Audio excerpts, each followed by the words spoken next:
Bonsoir. Muy buenos días. Bonjour plutôt. En En 1933, 1933, Walter Walter Benjamin, Benjamin, dans un texte en un texto que se intitulé titulaba Expérience Experiencia y Pobreza, rapporte les effets de la señala los technique efectos de la lors de la técnica Première Guerre durante la mondiale. Primera Guerra Le Mundial. texte est d'une Este profondeur texto es de una saisissante. profundidad que es realmente certaine conmovedora. En cierta Il manera, préfigure les travaux prefigura qui los s'attacheront trabajos à élucider que le van a caractère destructeur de dilucidar la el carácter technique destructor de pour la les modes técnica d'existence para des los modos de individus comme pour leur existencia vie de los intérieure. individuos, así como para Dans también ce su texte vida interior. Y en prémonitoire, este texto premonitorio, évoque les Benjamin effets de la evoca technique, los efectos de la de guerre técnica, sur le moi, de guerra sobre el laissant à yo, certains égards dejando pressentir en ceux à algunos venir des aspectos technologies. presentir lo que van a venir Il de las constate tecnologías d'abord y constata en l'état primer de lugar el estado de de sideración cette génération de esta qui, au milieu de generación que en paysages medio de dévastés, paisajes découvre devastados l'horreur descubre el horror inimaginable inimaginable hasta ese de la momento puissance del sans poder limite sin de la límites technique, de la técnica, l'appauvrissement el intérieur, empobrecimiento la interior, fragilité la et fragilidad plus encore y más aún l'impuissance la radicale impotencia des radical individus. de los Ils ne individuos. pouvaient plus parler, No podían hablar, guère, no raconter, podían contar, revenus se muets habían du vuelto champ de mudos bataille, del campo de devenus batalla, plus habían pauvres vuelto más en pobres en expérience experiencia communicable. comunicable. Benjamin laissera entendre que Benjamin da a cet entender entonces effroyable que este déploiement de la horrible technique despliegue de la plonge técnica les hommes sumergió a dans los une hombres en una pobreza tout à fait nouvelle. absolutamente nueva. Poursuivant ainsi ce texte Siguiendo este visionnaire, texto visionario, cette entonces, pauvreté esta ne porte pas pobreza seulement sur no nos solamente tiene que ver expériences con privées, nuestras experiencias l'appauvrissement, privadas, el empobrecimiento, destruction incluso de la la vie destrucción intérieure, de la vida mais interior, aussi sino sur les también expériences de respecto a las l'humanité experiencias tout de la entière. humanidad entera. Et c'est là que Y Benjamin es ahí devait entonces que pressentir ce Benjamin qui tenía que pourrait, presentir lo que au-delà de la podía, más pauvreté, allá de la les pobreza, rendre de plus en plus hacerlos barbares cada vez más y bárbaros fanatisés. y Ce fanatizados. mélange Esta d'horreur, mezcla de mais horror, aussi de pero también fascination, de fascinación, éprouvée pour la puissance experimentada de por la el technique. poder de la técnica. Dès le 19e Desde el siècle, siglo XIX, Rabelais, un philosophe Raveson, français un filósofo peu connu, francés poco mais conocido, majeur, pero puis mayor, Bergson, y luego s'était montré Bergson, sensible se habían au mostrado mouvement sensibles et al à la movimiento vitesse, y a la sans velocidad, qu'il s'agisse encore sin que se tratara d'accélération. aún de aceleración. En étudiant le mouvement Estudiando el continu, movimiento les continuo, los tous deux flujos, s'étaient attachés à éclairer les ellos se évolutions dedicaron psychiques qui les accompagnaient. justamente a dilucidar las Raveson evoluciones soulignait le psíquicas que los rôle acompañaban. d'une Raveson mobilité señalaba el permanente, rol de una movilidad atténuant et permanente que affaiblissant les atenuaba sentiments. y debilitaba los Bergson, quant à sentimientos. Y lui, Bergson, relevait por la su parte, non-délimitation, veía la no delimitación, la continuité continuidad des états de du los moi. estados del yo. Il discernera pourtant Va a le caractère discernir el spécial carácter de la especial de la représentation de la vie representación intérieure. de la vida interior. C'est dans la matière, Es en dans la materia, l'ancienneté en la de la antigüedad géométrie de la et geometría son autorité y su qui va autoridad voir l'origine que va a ver el de la origen de la representación representación spatiale de la vie espacial intérieure, de la vida de interior, l'intériorité de la de interioridad l'individu. del individuo. Cette science de la Y esta matière ciencia de la a materia, sourdement, soterradamente y silenciosamente silenciosamente, fue influyendo en la representación que nos hicimos de la mente, del yo, privilegió el espacio para explicar la mente y de cierta manera dejó la importancia de la duración. Los fundamentos del yo encuentran, según Bergson, su origen en la ciencia de la materia que lleva a concebir el yo como fijo, como unificado y delimitado.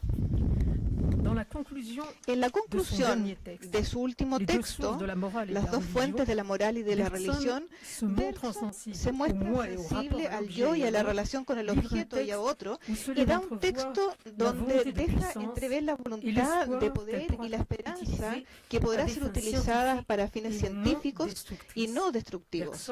Bergson recuerda en primer lugar que el hombre aumentado siempre existió desde la prehistoria en las sociedades arcaicas tradicionales.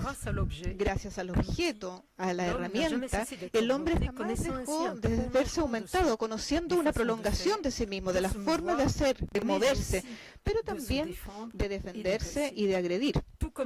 Todo comienza, recuerda Bergson, con el movimiento del brazo y de la mano. Y lo cito, la herramienta del obrero continúa su brazo hasta reemplazarlo y luego sustituirlo. Las máquinas, con los progresos de la ciencia y de la velocidad, van a trastocar la actividad del artesano, pero también de su entorno, los modos de existencia, las formas de agregación y de separación de los individuos. El que vivía vivía en el campo, en comunidad, va a conocer la sociedad urbana, la sociedad de masa más tarde, y el alza del individualismo. Y el individuo va cada vez más poco a poco a conocer al mismo tiempo el aislamiento y la indiferenciación. Insisto mucho en estos dos puntos, aislación e indiferenciación. Bergson retrasa entonces en algunas páginas el advenimiento de la era industrial, destacando que el invento de la velocidad, la aceleración del movimiento de las máquinas que caminan con petróleo o carbón, convierten en movimiento energías potenciales acumuladas durante millones de años. Es un poder entonces multiplicado que van a conferir estas máquinas a nuestro cuerpo, desproporcionado en su dimensión y en su fuerza. Si el individuo experimenta con el instrumento, en la relación con otro, con la materia, la sensación del poder en el hacer, más tarde va a experimentar una energía y una velocidad multiplicadas del movimiento frente a la naturaleza, a la materia, a otro, pero también en sí mismo, incluso a veces contra sí mismo, hasta verse confrontado a un poder ininteligible que le escapa. Este poder de la técnica se va a volcar entonces contra él mismo, aumentando su impotencia, desprendiéndolo poco a poco de todo dominio sobre su herramienta. El yo, la relación con uno, se vieron claramente trastocados en la era industrial. El invento de los transportes modernos, del tren, van a introducir la velocidad, conllevando nuevos modos de vida. El telégrafo, el teléfono, solamente van a identificarse en el siglo XX y en el siglo XXI, multiplicando la energía, la velocidad del movimiento y trastocando la relación con el espacio. Las máquinas van a restaurar una relación inédita con la distancia como con el tiempo. La representación espacial que había discernido Bergson se va a ver nuevamente y más aún trastocada por las tecnologías. Y estas transformaciones que reducen, incluso borran las distancias en las comunicaciones y las interacciones, van a tener consecuencias en la relación con el objeto y van a levantar interrogantes interminables sobre el yo. Tomemos entonces su fuente en los trabajos de Benjamin. Un cierto número, descrito de los años 50 y 60, estudiaron las evoluciones de las técnicas, así como sus consecuencias en los funcionamientos sensoriales y psíquicos del individuo, incitando así a medir el rol de la técnica en la forma en que se construye el sujeto y se desarrollan también las subjetividades.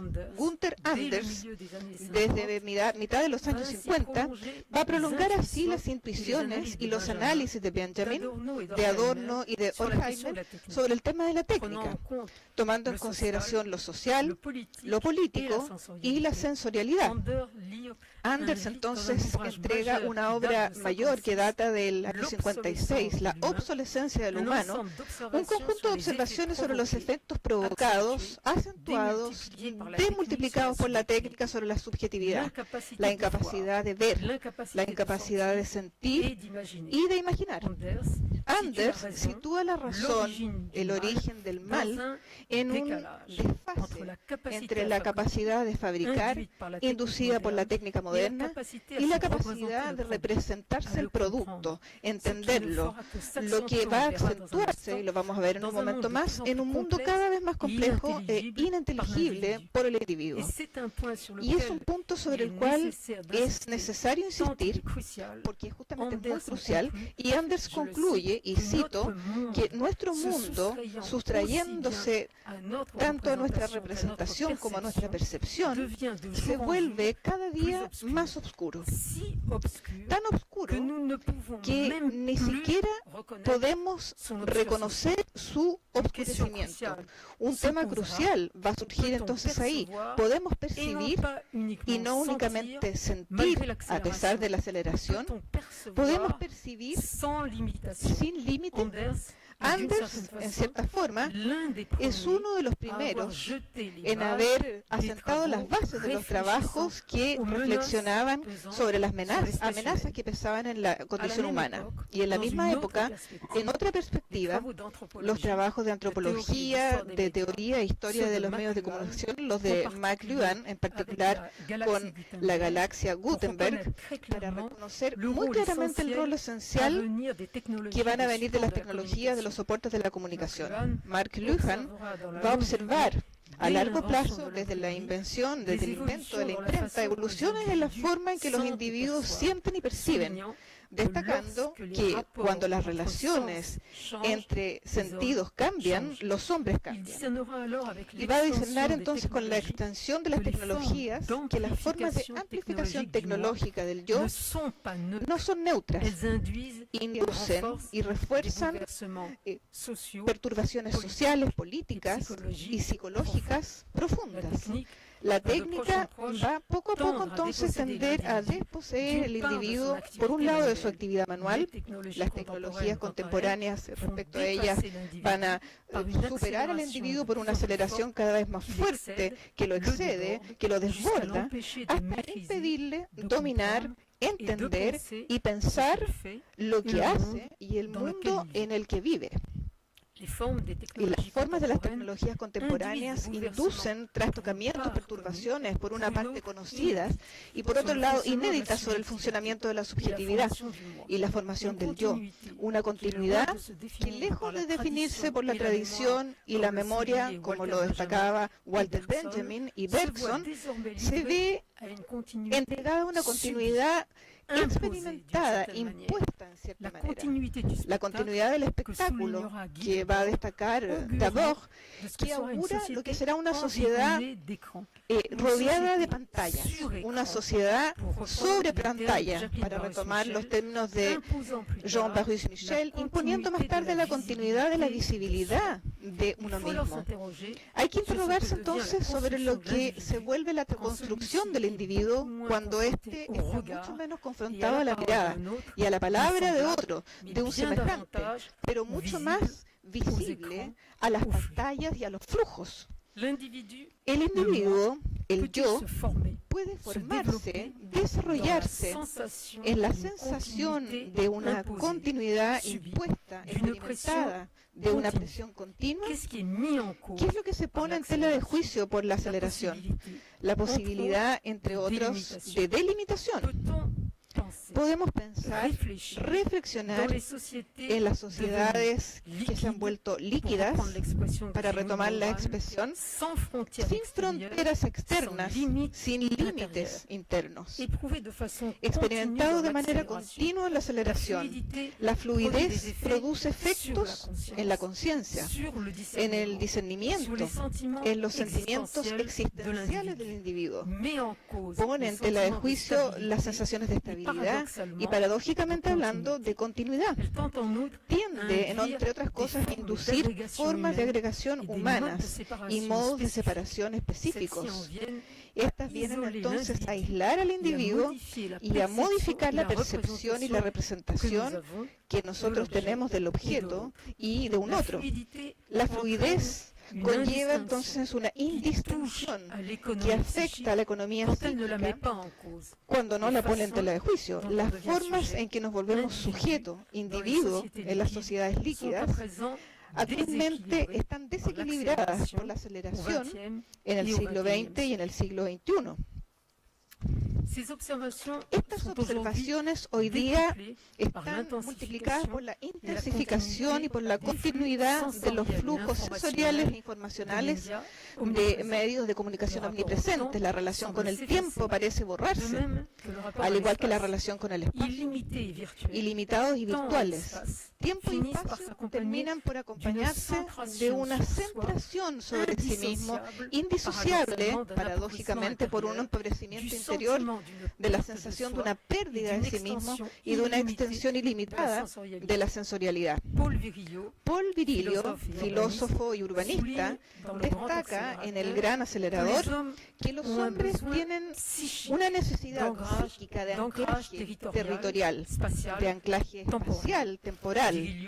Virilio observa que este enraizamiento fue trastocado por una simultaneidad interactiva, viendo así la supresión de la primera ley del urbanismo, la persistencia del sitio, llegando entonces a una pregunta crucial: ¿cómo vivir la relación con los otros y con el mundo, en el mundo entero, instantáneamente?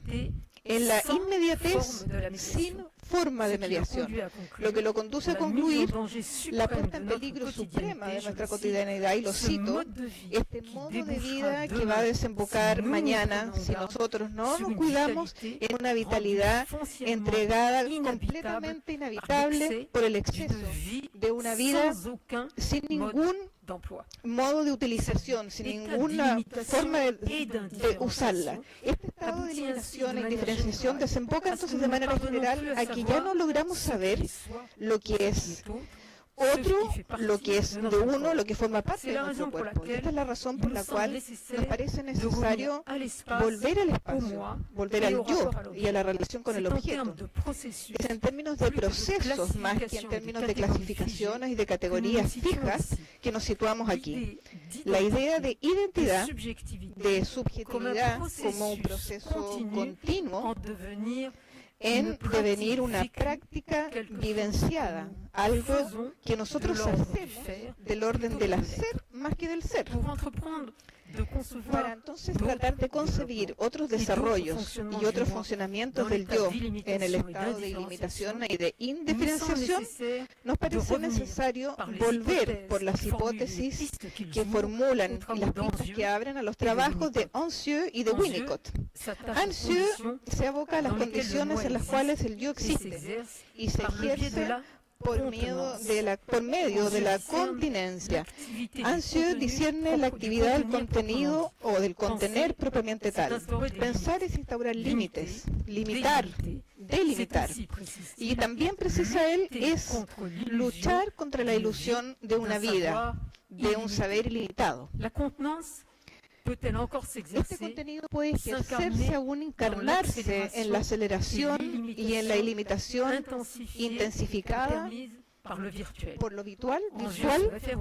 Ancieux se refiere a los trabajos de Leon Grünberg, quien en 1972 ofreció consideraciones visionarias, llevando entonces a meditar sobre los efectos de la aceleración sobre los individuos, los efectos de la presión creciente sobre la pérdida de los contenidos que conducen al estado de depresión.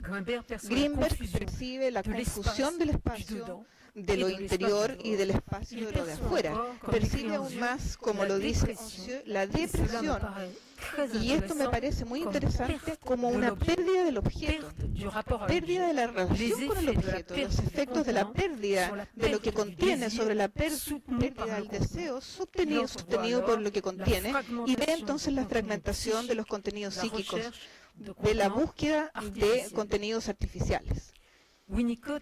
Y Winnicott actualiza una genealogía de la construcción del yo a través de la relación entre yo y no yo, introduciendo la noción de un estado intermedio que sitúa en esta tercera zona de la existencia que no está ni en el individuo ni por fuera. Winnicott discierne entonces un cierto tipo de actividad mental a través de un espacio intermedio, destacando la necesidad de encontrar la idea de lugar para luchar contra la continuidad del desplazamiento, tratando entonces de sobrepasar la oposición entre interior y exterior del individuo, la constatación según la cual todo individuo, y lo cito en este minuto, constituye una unidad, con una membrana que delimita una afuera y una adentro. Incita entonces a preguntarse si tenemos siempre un exterior y un interior en las sociedades líquidas, y a acercarnos de esta forma a lo que se llama actualmente la realidad virtual, al lado de una realidad física y material que envuelve a todos los individuos. Winnicott observa que en el desarrollo normal del yo, cito, el objeto está destinado a una desinversión progresiva, y agrega que el objeto no va al interior del individuo. Ahora bien, justamente es ese punto el que nos parece problemático, una intrusión difusa y permanente del objeto que tiende a confundirse con el individuo y con lo íntimo en particular. Tal vez ya no llegamos a representarnos claramente este espacio, que ya no está fuera del individuo, sino que se confunde confunde con la realidad psíquica interna. ¿Tenemos nosotros aún la posibilidad de habitar lugares sin intrusión, de preservar las posibilidades de retiro? Es un nivel necesario en el desarrollo del yo. La construcción del individuo depende de la capacidad de contener la experiencia. Y por otro lado, destaca Winnicott de la capacidad de actuar, suponiendo no perderse a uno mismo, o más bien tener la certeza de encontrarse. Y entonces elabora la hipótesis de un espacio de transición, espacio, y cito, que lleva a salir de la interioridad enfermante para evadirse, destacando, sin embargo, que este espacio no siempre existe. Al lado del espacio transicional, Winnicott también va a hacer la hipótesis del objeto transicional, que la primera posesión no yo, y que en este modo de no yo está en el modo de relación con el objeto. El sujeto autoriza entonces ciertas modificaciones de sí mismo. El psicoanalista observa entonces que este movimiento de separación tiene que ser progresivo, a fin de no trastocar el yo. Y concluye que se trata en este caso de una paradoja en el movimiento de separación entre el mundo de los objetos y uno mismo.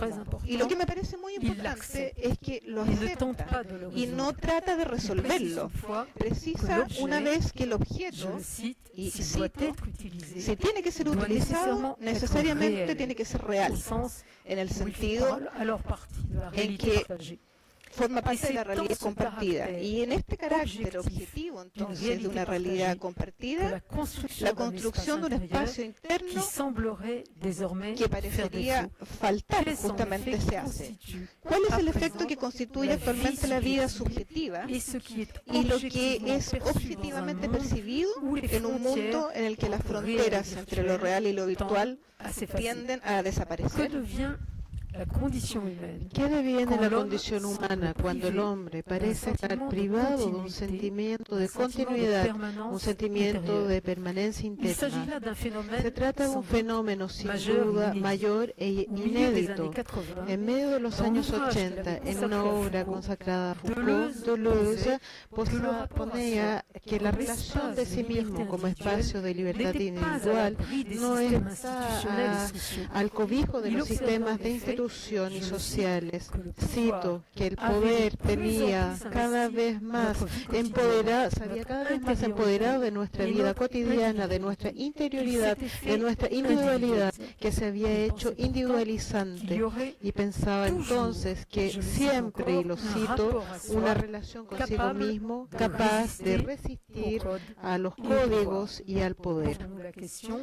Planteemos entonces el interrogante si hay o habrían condiciones donde el sujeto no llegaría a constituirse.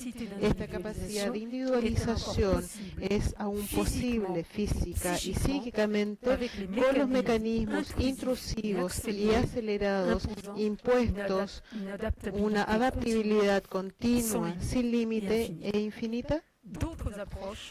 Otros alcances, a la vez filosóficos, antropológicos y sociológicos, han delucidado el devenir del yo, de la individualidad, de la identidad, prolongan lo que algunos trabajos habían discernido en los años 50, particularmente los de Riesman, con el devenir de la solidaridad, del aislamiento de las subidas solidarias del individualismo, de las sociedades democráticas, la frialdad del anonimato, desprovisto de la calidez de la pertenencia. Un conjunto de trabajos recientes se consagraron a un alcance psicoanalítico y antropológico en el proceso de radicalización de las sociedades contemporáneas, con procesos de radicalización que pueden a veces aparecer como reacciones a los efectos producidos por la aceleración, el cambio permanente, el desracizamiento, el cambio permanente, reforzando fuerzas de debilidad y de exclusión social, política y económica, insidiosas y brutales, continuas de los individuos en economías de las políticas neoliberales. Volviendo a Tonis, Weber y Simmel, Ben Lama en una obra colectiva sobre el ideal y la crueldad, subjetividad y política de radicalización, justamente recordó que el siglo XIX piensa la interrogante de la agregación humana, viéndola pasar del régimen de la comunidad al de la sociedad. Estos modos de agregación humana tienden a determinar formas de subjetivación específicas concerniente a la constitución del yo, un cierto tipo de individuo, la relación entre los distintos yo. Ben Lama insiste en examinar nuevamente los modos de agregación humana y de su cambio en las tecnologías contemporáneas. Esos modos de agregación tienden a llevar un yo desprendido, indiferente, desafiliado, un yo dependiente, pero desprovisto de protección.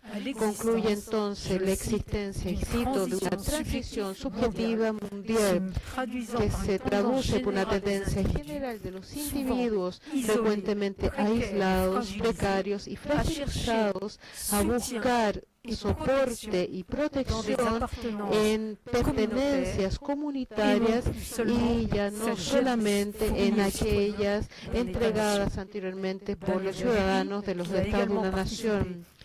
Salyuri, que también participó de este libro, habla de los casos de detenidos en prisión que reconocen no haber tenido nunca la posibilidad de aprender a quererse y que tienen su identidad, su historia personal, quieren reencontrarse, amar su vida y ya no la muerte solamente. Evocando el caos en la transmisión y la preparación fanática a ese caos, observas en cuanto a ella que el yo líquido refleja en el plano individual la sociedad líquida que evocaba Bauman y precisa, refiriéndose a Ben Lama, el pasaje de un yo líquido a un yo endurecido por la ideología fanática. Es con la aprehensión de la aceleración y de sus efectos que entiende Ben Sliguer en su última obra de 1917 en La disrupción, cuyo subtítulo es ¿Cómo no volverse loco?, refiriéndose a Sloterdijk, que retrasa una historia de la desinhibición. Ziegler recuerda entonces que todo comenzó con la cultura de la actividad en el siglo XIX, una cultura que mete, cito, al alba de los tiempos modernos a través de la colonización. Esta instaura a una escala bastante más amplia y hasta en las metrópolis una organización de la desinhibición. ¿Qué se entiende por esto? La ausencia del límite, la ignorancia de las fronteras a través de una expansión territorial espacial ilimitada que se acompaña de modo de dominación económica, social y psicológica, intencionales o no, una ilimitación desde ahora reforzada por el desplazamiento continuo en el espacio, el cambio permanente en el conjunto de las estructuras sociales en mutación. Ziegler quiere demostrar que los procesos de individuación psíquicas y colectivas que caracterizan la vida del espíritu son lentamente y seguramente aniquiladas por las industrias culturales. Ziegler recuerda entonces de este primer momento que Benjamin presentó y un día puso a luz con la reproducción mecánica en las industrias culturales, agregando que estas industrias están en un segundo momento pasando del servicio exclusivo del mercado y de la organización de la consumación. Ziegler discierne entonces la existencia de lo que designa como una disrupción técnica y psicosociológica, entendiendo por eso un mecanismo que, proveniendo de la ausencia de sistemas psicosociales, intensifica el proceso de desinhibición, ignorando la relación con los límites en el que el Legendre veía el desfondamiento de una sociedad, apartando todas las formas de sistema social, en tanto que son siempre sistemas morales estabilizantes. La separación entre una interioridad propia del sujeto y una exterioridad constituida por los otros tendería desde ahora a borrarse para dejar espacio a una sensación continua desprovista de sentido. Las tecnologías, en la medida en que incita a exponer los sentimientos más íntimos vinculados a la historia singular de cada uno, serían intrusivas y disruptivas. Ziegler discierne a la base del capitalismo consumerista la destrucción de procesos de identificación y de idealización, de automatismos cada vez más ampliados que han reemplazado los sistemas y los marcos sociales, provocando entonces un inmenso sufrimiento a la vez simbólico, afectivo, espiritual e intelectual. Y es entonces que Ziegler aborda a los costados de la cuestión política del neoliberalismo a la psíquica del narcisismo primordial. Ya no es el narcisismo de las pequeñas diferencias frecuentemente evocado por el psicoanalista como fuente de conflicto en todo orden, pero el narcisismo primordial sobre el cual conviene ahora inclinarse. Se comprende la necesidad de lo que se llama los fenómenos contemporáneos de radicalización, pudiendo resultar de procesos de exclusión social, política y económico, visibles o insidiosos, al límite de lo intangible, desprovistos de existencia social y no teniendo nada más que sí mismo, un individuo y que está conducido al desraizamiento y a desinfiliación. En el 2011, Kenyon College, Frances recuerda las finalidades de la tecnología contemporáneas y subraya los efectos del yo. Cito, el objetivo último de la tecnología apunta a reemplazar el mundo de naturaleza indiferente de nuestros deseos por un mundo susceptible de satisfacerlos para terminar por una simple extensión del yo. Un mundo que aparta el riesgo y el sufrimiento. Frances se detiene entonces sobre la diferencia entre amar, love, y gustar, like. El deseo de gustar busca apartar el riesgo de no ser amado, induciendo el egocentrismo, la seducción y debilitar incluso la idea de autenticidad, de honestidad, de integridad. Frances nos lleva entonces a comprender los efectos de estas tecnologías que alcanzan la interioridad en la medida en que constituyen soportes narcísicos. Frances entonces toma el rol del consumerismo en la construcción del individuo contemporáneo y concluye que buscar el amor del mayor cantidad posible de individuos se acompaña fundamentalmente de la carencia de amor a sí mismo, del narcisismo primordial. Existe en efecto un riesgo de sufrimiento, teniendo entonces, cito, a amar una persona particular, de identificarse con sus luchas y sus alegrías como si fuesen propias, exige aceptar, cito, de perder un poco de su yo.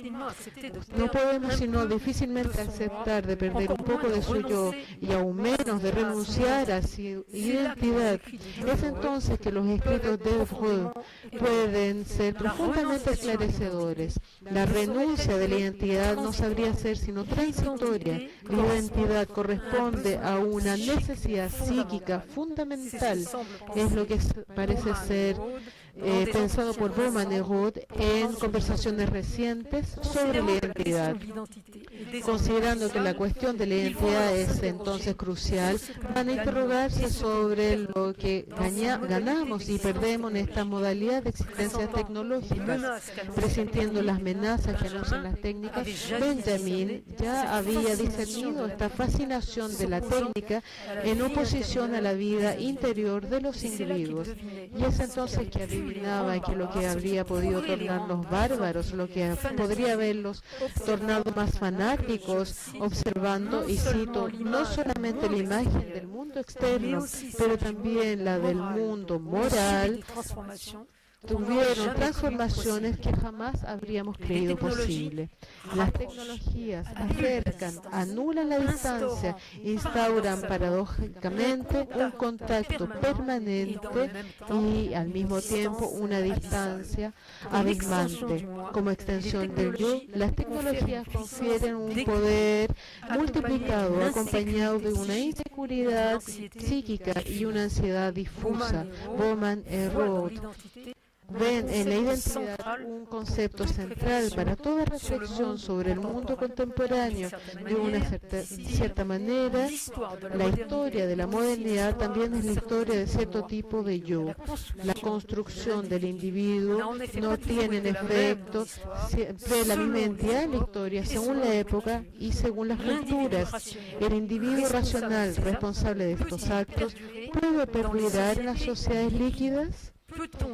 Podemos en el cambio permanente hablar de identidad, lo que supone una cierta estabilidad ligada al yo y al entorno. Bauman se pregunta entonces si el individuo universal, racional, no dividido, tiene realmente existencia. Y es entonces que evocando el non-budista, que se define por lo efímero entre elementos conscientes reagrupados de manera contingente, Bauman vuelve a la idea que la identidad es un proceso de devenir, una práctica vivida, algo del orden del hacer que más que del ser. En su último texto, en conclusión, Zygmunt Bauman confía el cambio cualitativo que mezclan su la expresión de transición subjetiva mundial, observando que los procesos de separación están en la base del desarrollo del yo, los modos de subjetivación. Bauman entonces constata que esta división de los humanos en nosotros y ellos siempre a lo largo de la historia fue un rasgo característico inseparable del mundo humano, de estar en el mundo, y subraya finalmente junto con Max Weber que había discernido una amenaza hacia el futuro debido a la hostilidad de las relaciones comunitarios étnicos y puede tener dos elementos de esta oposición que se definen negativamente, ellos como no nosotros y nosotros como no ellos. Bauman concluye con lo que designa como una regresión que se apega a la negación del otro. Y destaca que este último salto se desmarcaría fuertemente de la larga historia de todos aquellos que lo precedieron y que se fueron desarrollando a más pequeña escala: la tribu, el clan, la comunidad. Se demarcaría no simplemente en términos cuantitativos, sino también cualitativos, en la medida en que nada lo ata a los precedentes. Y esta forma visionaria que destaca aquí que un salto como tal supone separar el desafío de la pertenencia de aquel de la territorialidad o de la soberanía política. La pregunta crucial sigue siendo entonces, o sigue estando sin respuesta. Fuera de la posibilidad misma de límites, de marcos, ¿qué es lo que respondería actualmente a la necesidad de una pertenencia? Una pertenencia desprovista de violencia y limitación. Todos estos autores llegan a conclusiones equivalentes: la necesidad de un relato, de continuidad, de encontrarnos con nosotros mismos, experimentar autoestima, amarse, la necesidad de pertenencia perdura en las sociedades líquidas, a pesar de los modos de segregación y de exclusión reiterados, insidiosos o brutales. ¿Qué sucede cuando sustituimos a las formas de vivir dispositivos tecnológicos? Ejerciendo una presión sobre los individuos, los flujos continuos provocan la pérdida de puntos de referencia estables y de principios de límites tangibles o al menos perceptibles en el espacio y en el tiempo. Los flujos continúan así como el individuo con propiedades de sí mismo y inducen al mismo tiempo un estrechamiento del espacio interno. Inducen una inseguridad psíquica y social profunda que puede conducir a mecanismos de defensa acrecentados que pueden ser de una violencia ciega. Les agradezco la atención.